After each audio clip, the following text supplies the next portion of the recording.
Mari kita bersatu dan doa. Allah Tritunggal Maha Kudus, terima kasih Bapa buat segala cinta kasih Tuhan yang mesti menyertai kami hari ini, esok, dan sampai selama-lamanya. Ya Bapa, sebentar kami akan mendengarkan sebagian dari sabda firman-Mu. Ya Tuhan, berkatilah hamba-Mu yang akan menyampaikan, berkati juga orang-orang yang setia dan percaya kepadamu, yang senantiasa melakukan firman-Mu dengan baik. Bapa, banyak dosa yang terbuat, kiranya Kau menghapuskannya itu Tuhan, agar Tuhan tidak menghalangi segala berkat yang hendak kepada kami. Terpujilah nama-Mu Tuhan, kini dan sepanjang segala masa. Amin. Perkenalkan, nama saya Elsa Prawati Gultom. Saya berasal dari Riau. Saya mahasiswa ILKM Tarutung tahun 2020-2021. Saya mengambil prodi teologi dan saya masuk di grup 1B teologi.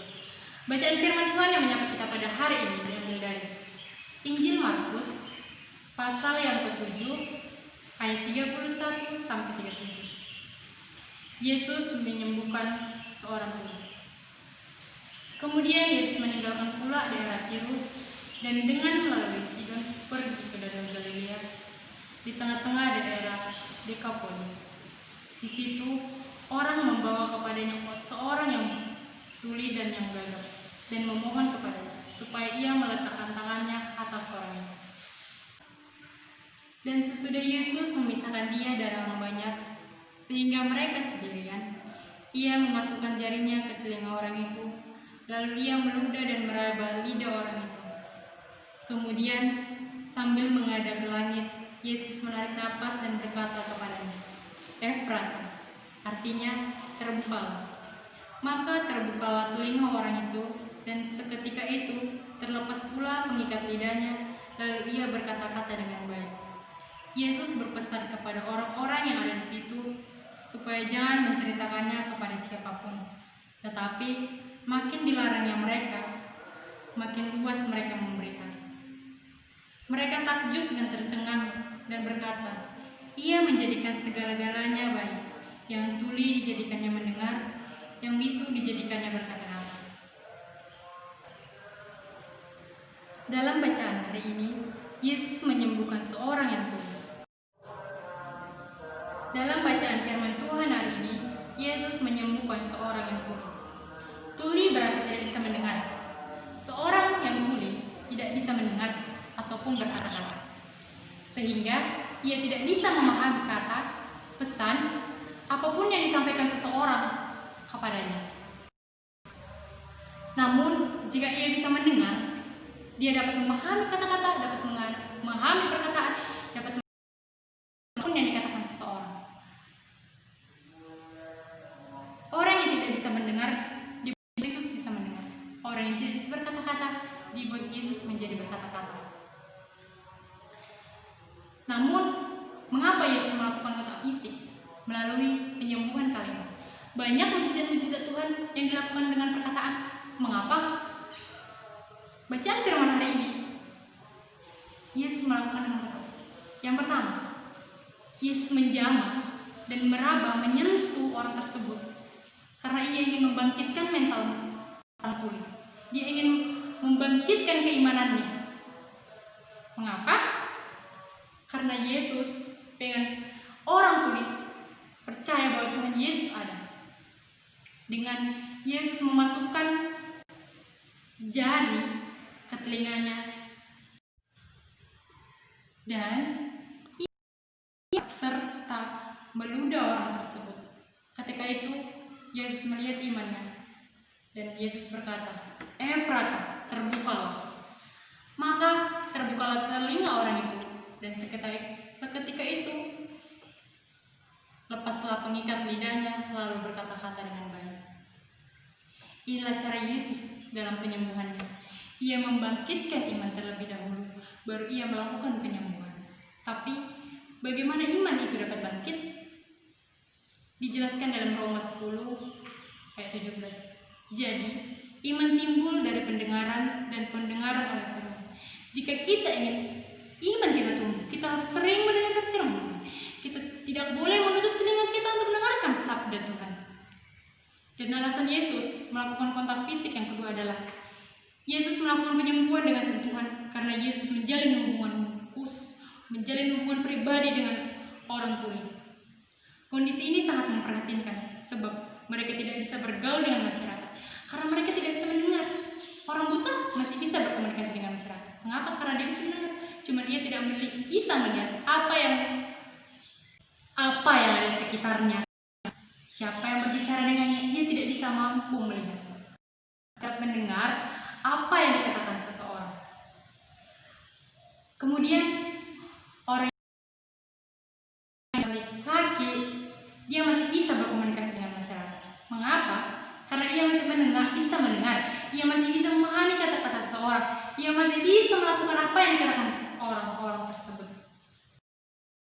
Namun, bagaimana dengan orang yang tuli dan gagap? Mereka sangat sulit berkomunikasi dengan masyarakat. Ketika orang berbicara, ia tidak mengerti apa yang dikatakan masyarakat. Ketika masyarakat dengar apa yang dikatakannya, masyarakat juga tidak bisa mengerti apa yang diucapkannya. Sehingga ia mati mental, minder, dia menyendiri. Dia tidak suka bergaul dengan orang. Karena dia merasa, aku ini beda. Gimana sih?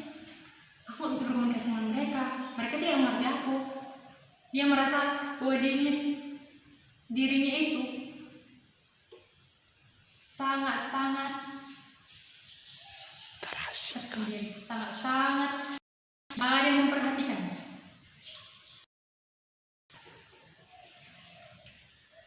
Mereka bukan hanya terasingkan dari masyarakat, melainkan terasingkan dari sebab ia tidak pernah mendengar kesaksian penyembuhan Tuhan. Ia tidak pernah melihat hidup dalam dunia yang sepi. Itulah hidupnya seorang Tuhan. Mengapa dibilang sepi? Bagaimana dia berkomunikasi dengan masyarakat? Bagaimana dia berkomunikasi dengan orang-orang sekitarnya? Ya sepilah hidupnya. Ia menjadi orang yang sangat sulit dijangkau. Mungkin orang sekitar tidak akan pernah mengenal dia. Jika ia pindah ke suatu tempat, orang sekitar itu tidak akan pernah mengenal dia siapa. Hal ini dapat memberi jawaban mengapa Yesus memisahkan dia dari orang banyak sehingga memasukkan jarinya ke telinga orang itu lalu meludah dan meraba lidah orang itu. Yesus memisahkan orang ini karena Yesus ingin menjalin hubungan pribadi. Karena selama ini orang ini sudah terasingkan dari dunia masyarakat sekitarnya. Yesus memisahkan orang ini agar Yesus mengadakan kontak dengan dia. Yesus menganggap sangat penting karena perlunya komunikasi kepada orang yang selama ini hidupnya pasif. Penyembuhan kali ini berbeda dengan penyembuhan sebelumnya. Mengapa? Penyembuhan yang dilakukan Yesus ini lebih istimewa. Karena kita bisa berlama-lama dengan Yesus. Kita bisa berlama-lama dekat Yesus. Kita bisa berlama-lama memegang Yesus dan memberi kesan yang lebih mendalam dari diri kita. Dengan kebenaran bahwa hubungan dengan pemberian berkat itu jauh lebih penting dari berkatnya sendiri. Orang tuli dan gagap itu bukan hanya sembuh dari sakit, namun imannya telah bangkit kembali. Karena Yesuslah segala-galanya, Ia sanggup melakukan apapun di luar kemampuan orang-orang tersebut. Ia mampu mengadakan yang tidak ada menjadi ada. Ia mampu menyembuhkan orang yang tuli, Ia mampu menyembuhkan orang yang mati, Ia mampu menyembuhkan orang yang penyakit kusta, dan Ia mampu menyembuhkan orang mati. Karena Ia yang sumber hidup, karena Ialah sumber dari sumber segalanya. Kita sering tidak mendengar, kita sering menutup telinga baca, kita sering menutup mata untuk mendengarkan firman Tuhan. Kita sering kali tidak mau mengikuti ajaran Tuhan. Kita cenderung mengikuti keinginan duniawi, walaupun itu menyesatkan. Kita tidak pernah sadar bahwa yang kita lakukan itu salah. Mukjizat penyembuhan ini seharusnya terjadi juga pada diri kita. Kenapa? Biar Tuhan membuka telinga batin kita, biar Tuhan masuk dalam hati kita, agar iman kita berkembang dalam diri kita, agar kita dekat semakin kepada Tuhan Yesus. Kita dapat memahami pesan-pesannya, kita dapat memahami firman Tuhan, kita dapat melakukan firman Tuhan dengan baik. Dalam ayat 36 Yesus berkata,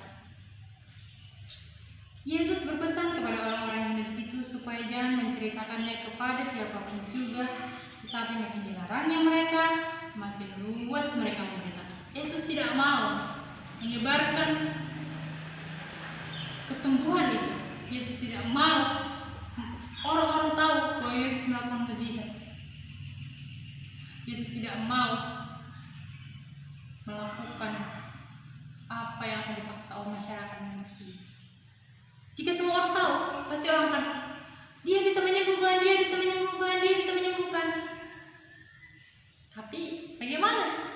Saya saja kalau melihat hal baru, mukjizat baru gitu, saya pasti akan menceritakan kepada orang. Saya akan bertanya, memang iya, dia seperti ini, dia bisa melakukan seperti ini, dia seperti ini, dia sembuh, dia mukjizat. Saya juga menceritakan seperti itu. Mengapa? Itu karena suatu mukjizat, suatu hal yang mustahil dalam diri kita. Orang yang sudah tuli sejak lahir disembuhkan, orang yang buta sejak lahir disembuhkan, orang yang sudah mati dibangkitkan. Apakah itu tidak mujizat? Apakah itu mustahil? Itu mustahil bagi manusia, itu mustahil bagi kita. Tapi bagi Tuhan tak ada yang mustahil. Takjub dan tercengang dan berkata, Ia menjadikan segala-galanya baik, yang tuli dijadikannya mendengar, yang bisu dijadikan berkata-kata. Iya, saya aja takjub. Apalagi Tuhan Yesus lahir pada zaman tersebut, Tuhan Yesus lahir sebagai manusia. Saya saja melihat manusia bisa menyembuhkan orang, saya terkejut. Tapi jika Tuhan Yesus yang berkehendak sembuh, maka sembuh.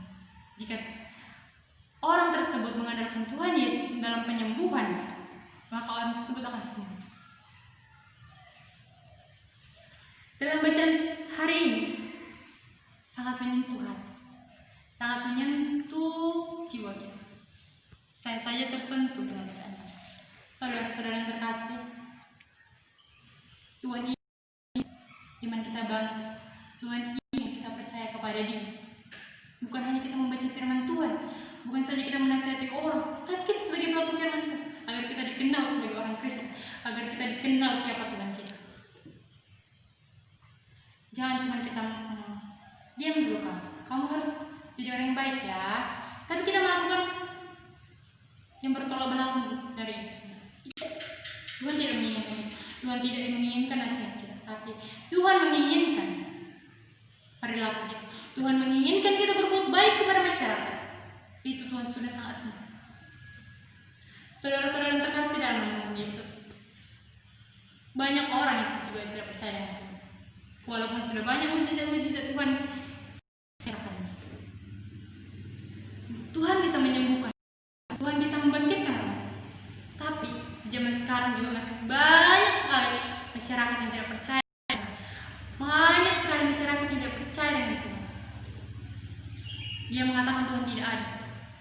Dia mengatakan Tuhan itu sebenarnya hanya abstrak, khayalan belakang. Tapi jika kita percaya, jika kita yakin Tuhan ada, maka Tuhan tumbuh dalam hati kita.